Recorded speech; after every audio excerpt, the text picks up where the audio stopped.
What if I were to tell you that this is not Florida? This isn't California either. It's Gulf Shores, Alabama.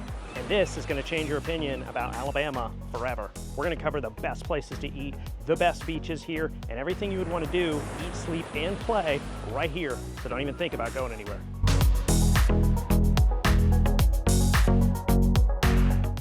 So there's no question the reason you came here is for the beaches. Okay, these are some of the best beaches in the country. Obviously some of the best beaches in Alabama. There's not many beaches in Alabama to begin with, but Gulf Shores has stunning blue waters on most good days, as long as the weather is permitting. It's got white sugar sand, and it's just a blast to be here. It's true nature. I mean, this is a paradise on earth right here, and it's got everything there is to have with the beaches. Boating, fishing, kayaking, salt life, seafood. There's dolphins out there. Bring your paddleboard, make sand castles with your family, get your tan on, whatever it is that you like. The beaches will not disappoint, and that's probably why you came here in the first place. This is Gulf Shores, Alabama.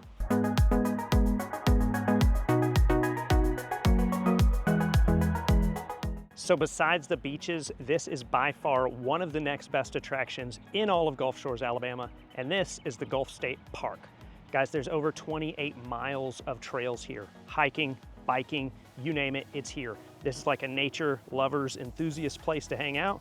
You can rent kayaks, you can rent bicycles, e-bikes, and we're on a freshwater lake as well. So if you like freshwater fishing, you want to step away from the beach and switch it up, well, it's right here. All you can imagine, from birding, sightseeing, everything you would want. There's even a kids playground, and on top of that, you have a waterfront dog park for your fur babies. So if you're here in Alabama, you got to check out the Gulf State Park. It's something to see.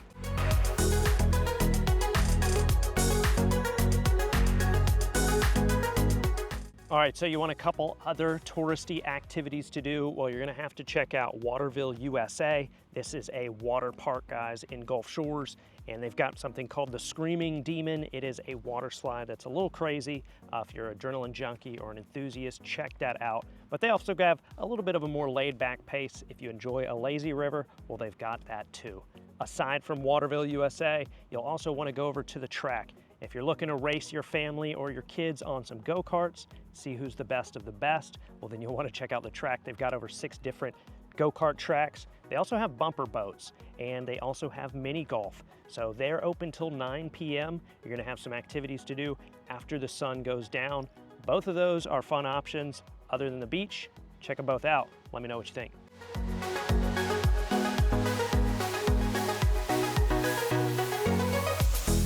So without a doubt, you're gonna have to check out the Gulf Shores Fishing Pier and Education Center. Guys, if you like saltwater fishing, that's the place you're gonna wanna go. It is almost 2,500 feet out into the Gulf, so basically about a half a mile and you're out over the ocean.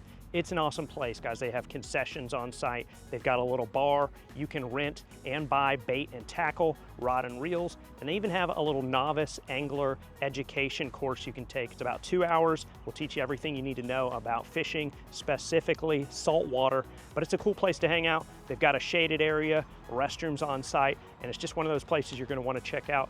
It is not only the only pier in the Gulf in Alabama, but it is the longest. Obviously. Check that out, the Gulf Shores Fishing Pier, somewhere you're gonna have to see before you leave.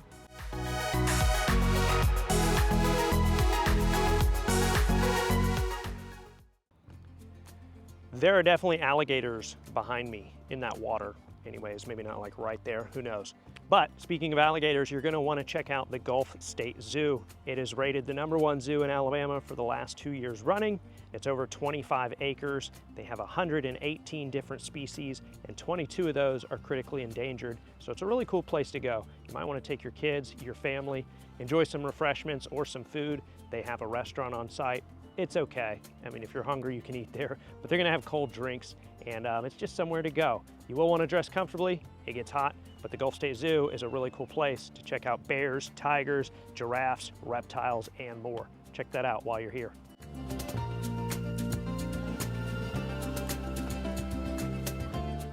All right, are you getting hungry yet?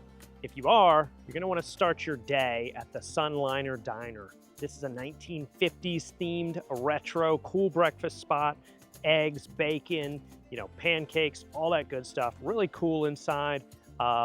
On top of that, they've got some of the best classic milkshakes and sundaes. So that's gonna where you're gonna wanna go for breakfast. They have burgers and stuff too, but I'm gonna just tell you to go there for breakfast. That's the place to start. All right, so if you're looking for a cool hole in the wall and you want finger food, you want cheap, reasonable, affordable, you've gotta check out the Sloop. We're talking Philly cheesesteaks, some really good wings, burgers, all that good stuff, and cold beer. Check out the Sloop if you're looking for affordable but delicious. So obviously we're on the Gulf. You probably want a really good seafood restaurant. Pure seafood, you're looking for grouper, snapper, crab cakes, all that good stuff. You're gonna wanna check out The Catch. It is good, it's authentic, and it is local, right on the Gulf. And it's also a good date night option. So a little bit fancier, a little bit higher price, but still great for family. All of that. If you're looking for real authentic seafood, check out The Catch. So I have to add this one to the list, otherwise my wife would kill me. It is literally her favorite. It is Picnic Beach Bar and Grill. Super cool little spot. Mediterranean bowls, tacos, burgers, shrimp baskets, just pure comfort food. And it's on the affordable side, somewhere kind of in the middle. A really cool spot, not too far from the Gulf. Again, literally my wife's #1 spot here, so had to add it to the list. Otherwise, she wouldn't let me forget it. So check that out. All right, and lastly, guys, gonna finish out the day. You're gonna wanna go to the Pink Pony Pub and catch yourself a Bushwhacker frozen drink or a Hurricane. This is a Gulf front iconic little bar and grill. Really cool place. You'll also wanna add that to your list while you're here. Pink Pony Pub. And that's gonna do it for food on this list. Lots of other ones that deserve honorable mentions, but we can only spend so much time before you're full. Let's keep it going. If you've noticed, we've kind of been on a theme of outdoors activities, and we're gonna add one more to the mix. You're gonna have to check out the Fort Morgan Park while you're here. It's a Civil War era park that was built in 1834. If you're a history buff, guys, it's somewhere you'll wanna check out. Really cool. There's over 46 million cubic feet of bricks laid there. They got cannons on site. Just a cool place. There's a couple little tunnel places you can go under. So take your kids. It's $8 for adults, $5 for the kids, and it is free for active duty and retired military. Fort Morgan Park is one other one you'll want to add to your bucket list while you're here.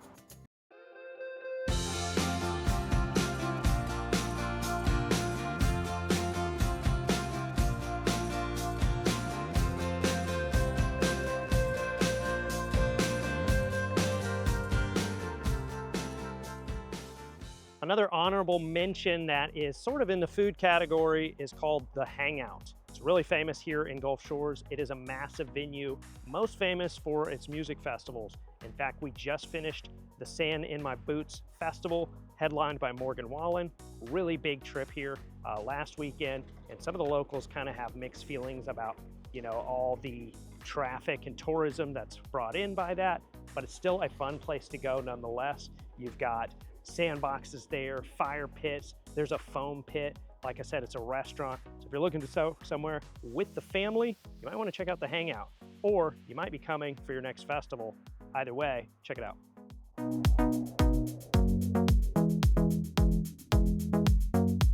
I want to touch just briefly on what it might be like to actually live here. Okay, it's a wonderful place to live. It's relatively slow pace. Of course, the summers can get a little bit busy. This is a beach town, but it's a smaller population. There's wonderful neighborhoods just a little bit off of the beach. It's also a great place to invest. If you're looking for a beach house, a condo, any of the above, short-term rentals can do great in the right areas. And if you're looking for projections or just a breakdown analysis of certain properties like that, feel free to reach out. I'm a realtor. But aside from that, guys, Gulf Shores is an awesome place. People here are friendly. You have the beaches at your fingertips. You're not too far from Fairhope, Foley, Orange Beach, Pensacola, a lot of surrounding great places. New Orleans isn't that far. I mean, there's just a lot. It's a great central location. It's a little hidden gem here. The word's kind of getting out, but you might want to consider this as a place to live, retire, or invest. And the best thing of all, one of the main reasons you'd consider living in Alabama in general or investing is some of the lowest property taxes in the entire country. Makes the cost of ownership really affordable. So that's another reason to consider Gulf Shores as a place to call home. I I wanted to just say thanks for hanging out with me today. Guys, if you enjoyed this kind of content, my name's Levi Fortner, and I run a small real estate team right here on the Emerald Coast. We cover Orange Beach, Gulf Shores, Alabama, and we step over the Florida line as well. If I, myself, or my team can do anything to help you with your real estate needs, feel free to give me a call, text, or an email, and myself and my team will give you our dedicated attention. Other than that, guys, subscribe to the channel, stay tuned for more great content, and I'll see you soon. Take care.